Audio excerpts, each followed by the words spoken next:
Jollywood studio ಮುಂದೆ full tight security ಒದಗಿಸಲಾಗಿದೆ. Jollywood gate ಮುಂದೆ ಬಿಗ್ ಬಾಸ್ ನ ಫ್ಯಾನ್ಸ್ ಜಮಾಯಿಸಿದ್ದಾರೆ. ನೋಡೋಣ ನಾವು ಒಂದ್ಸಲ ಅಂತ. ಅಹಿತಕರ ಘಟನೆ ನಡೆಯದಂತೆ ಮುನ್ನೆಚ್ಚರಿಕಾ ಕ್ರಮಕ್ಕೆ ಬಿಗಿ ಭದ್ರತೆಯನ್ನು ಕೂಡ ಭಾಗದಲ್ಲಿ ಒದಗಿಸಲಾಗಿದೆ. ಬಿಗ್ ಬಾಸ್ ಸ್ಪರ್ಧಿಗಳು ಹೊರಬರೋ ಹಿನ್ನೆಲೆಯಲ್ಲಿ ಟೈಟ್ ಸೆಕ್ಯೂರಿಟಿ ಕೂಡ ಕೊಡಲಾಗಿದೆ. ಕನ್ನಡ ಪರ ಹೋರಾಟಗಾರರಿಂದ ಯಾವುದೇ ತೊಂದರೆ ಆಗಬಾರ್ದು ಅಂತ ಕೂಡ ಖಾಗಿ ಈಗ ಕಟ್ಟೆಚ್ಚರ ವಹಿಸಿದೆ.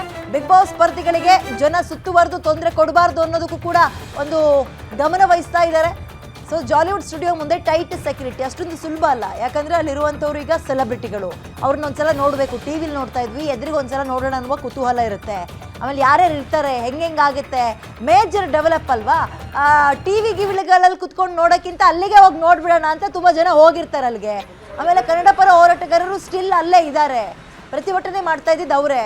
ಅವರು ಕೂಡ ಮುಂದುವರೆದಂತೆ ಯಾವುದೇ ರೀತಿಯ ಅಹಿತಕರ ಘಟನೆಗಳು ನಡೀಬಾರ್ದು, ಅವರು ಯಾವುದೇ ರಾಂಗ್ ಸ್ಟೆಪ್ಪನ್ನು ತಗೊಳ್ಬಾರ್ದು ಅನ್ನೋ ಹಿನ್ನೆಲೆಯಲ್ಲಿ ಆ್ಯಂಡ್ ಫ್ಯಾನ್ಸ್ಗಳು ಮುಗಿ ಬೀಳಬಾರ್ದು ಅನ್ನೋ ಹಿನ್ನೆಲೆಯಲ್ಲಿ ಪೊಲೀಸರು ಭದ್ರತೆಯನ್ನು ಕೊಡ್ತಾ ಇದ್ದಾರೆ, ಟೈಟ್ ಸೆಕ್ಯೂರಿಟಿಯನ್ನು ಕೊಡಲಾಗಿದೆ. ಸೊ ಈಗ ಬಹುಶಃ ಇನ್ನೇನು ಕೆಲವೇ ಕ್ಷಣಗಳಲ್ಲಿ ಬಿಗ್ ಬಾಸ್ಗೆ ಸಂಬಂಧಪಟ್ಟ ಒಂದು ವ್ಯಾನೋ ಬಸ್ಸೋ ಬಂದು ನಿಂತ್ಕೊಳ್ಳುತ್ತೆ. ಕಂಟೆಸ್ಟೆಂಟ್ಗಳನ್ನು ಅದರೊಳಗೆ ತುಂಬ್ತಾರೆ, ಅಂದರೆ ಕೂರಿಸ್ತಾರೆ. ಎಲ್ಲಿಗೆ ಹೋಗುತ್ತೆ ಬಸ್ಸು, ಎಲ್ಲಿಗೆ ಸ್ಟಾಪ್ ಕೊಡುತ್ತೆ ಅಂತ ನಿಜವಾಗ್ಲೂ ಗೊತ್ತಿಲ್ಲ. ತುಂಬ ಕಷ್ಟಕರ ಪ್ರಶ್ನೆ ಇದು. ಅಥವಾ ಇಲ್ಲಿಗೆ ನಿಲ್ಲಿಸ್ಬಿಡ್ತಾರಾ? ಬಿಗ್ ಬಾಸ್ ನಿಂತು ಹೋಗುತ್ತಾ? ಸೀಸನ್ 12 ಆರಂಭ ಆದ ಗಳಿಗೆಯೇ ಸರಿ ಇಲ್ವಾ ಅಂತ ಆರಂಭದಲ್ಲೇ ವಿಘ್ನ.